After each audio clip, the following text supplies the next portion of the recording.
They didn't just show up to play ball. They showed up to change the game.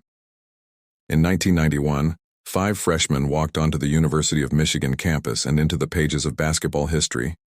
Chris Webber, Jalen Rose, Juwan Howard, Jimmy King, Ray Jackson. Together they were loud, unapologetic, electric, the Fab Five. They didn't care about tradition. They wore baggy shorts, black socks, and brash confidence. They talked trash, walked proud, played fast, and in doing so, they flipped college basketball on its head.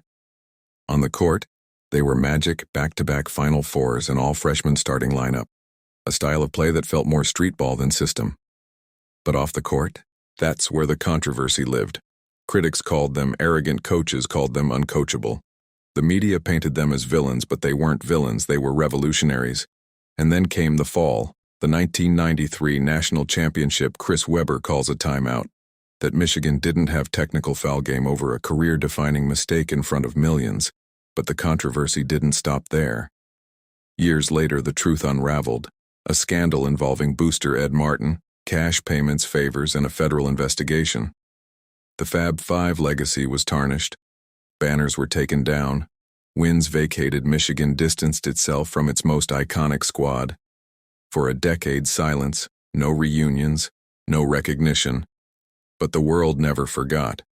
Because the Fab Five didn't just play the game, they changed the culture.